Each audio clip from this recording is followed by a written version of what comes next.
Look up at the night sky. Each star is a sun, a powerhouse of nuclear fusion. Here on Earth, we have our own kind of stars, individuals whose gravity was so immense they pulled history into a new orbit. These are the powerful. Their influence radiates across centuries, shaping the very world we inhabit today. Power isn't just about armies and crowns, it's the force of an idea, the spark of a discovery, the will of a single person that can bend the arc of civilization. From the laws we obey to the languages we speak, their legacies are woven into our daily lives. They are the architects of our collective destiny. What does it mean to be powerful? Our journey begins in the cradle of civilization, where the first great empires rose from the dust. Here we meet Alexander the Great, king of Macedon.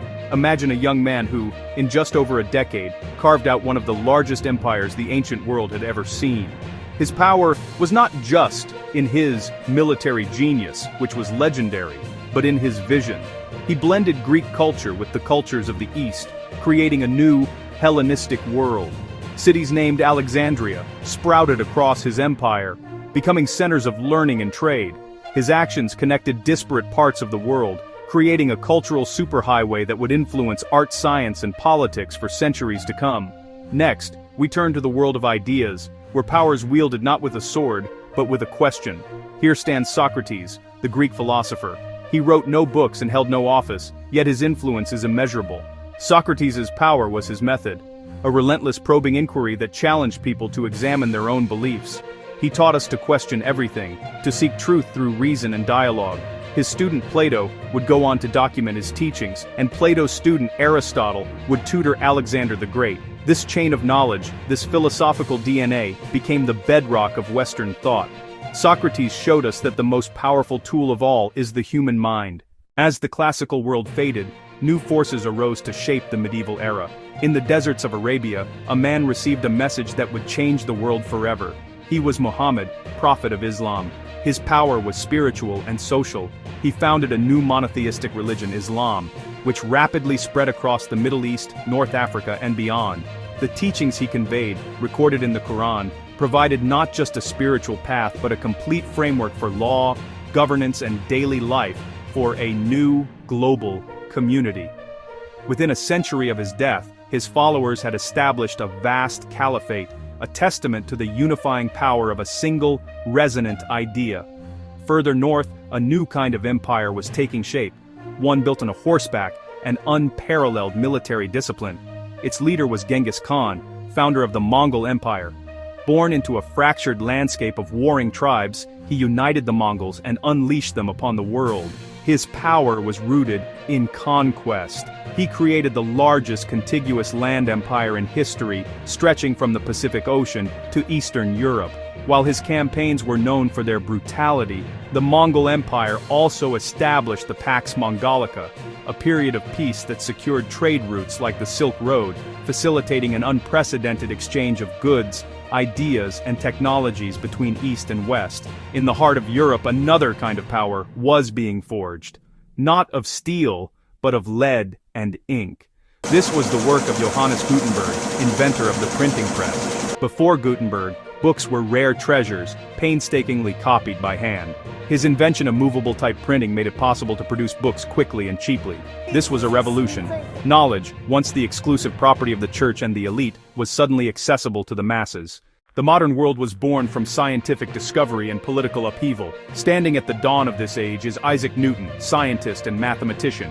His power was the power of universal law. Newton gave us the mechanics of the cosmos. With his laws of motion and universal gravitation, he explained everything from the fall of an apple to the orbits of the planets. He revealed a universe that was not chaotic or governed by divine whims, but one that was orderly, predictable, and understandable through mathematics. His work laid the foundation for the Industrial Revolution and all of modern physics, fundamentally changing humanity's relationship with the universe. Not long after Newton, the world was shaken by revolutions in governance. And at the forefront was George Washington, the first president of the United States. His power was in his leadership, and more importantly, his restraint. As the commander of the Continental Army, he led a fledgling nation to an improbable victory against the British Empire. But his most powerful act was what he did next. As president, He willingly relinquished power, setting a precedent for the peaceful transfer of authority that became the cornerstone of American democracy. He proved that a leader's true strength could be found not in holding on to power, but in giving it away for the good of a principle. The 20th century unleashed forces of unimaginable scale, and one of the minds behind its most terrifying power was Albert Einstein, theoretical physicist. His equation, E equals mc squared, is deceptively simple, yet it unlocked the secrets of the atom. His theories of relativity completely reshaped our understanding of space, time, gravity, and the universe. We now arrive in our own time and era defined by information and interconnectedness. The digital revolution was sparked by figures like Tim Berners-Lee, inventor of the World Wide Web. His power wasn't in ruling a nation, but in creating a new dimension for human interaction. He developed the fundamental protocols, HTTP, HTML, URLs, that form the World Wide Web. Crucially, he gave his invention to the world for free, ensuring it remained an open and accessible platform for all. He built a new continent in cyberspace, a realm where information, commerce, and culture now flow with unprecedented speed, changing everything about how we live, work, and connect with one another. This new digital world gave rise to new kinds of titans. Consider Bill Gates, co-founder of Microsoft. His vision was a computer on every desk and in every home running Microsoft software. His power was in building the operating system that became the standard for the digital age, and demonstrating a new model for how technological power can be converted into humanitarian impact. From software, we move to the power of global finance. A key figure here is Janet Yellen. Some built empires of stone and steel, monuments that defy the ages. Others built empires of the mind, ideas spreading like light across the globe. We will travel from dusty scrolls of antiquity to the glowing screens of the digital age. Prepare to meet conquerors, prophets, inventors, revolutionaries, who, for better or worse, made us who we are. As we explore these 20 figures, keep an open mind. Power can build, and it can destroy. It can liberate, and it can enslave. The same person who commissioned breathtaking art could also command unspeakable brutality. Understanding these figures is not about judgment, but comprehension.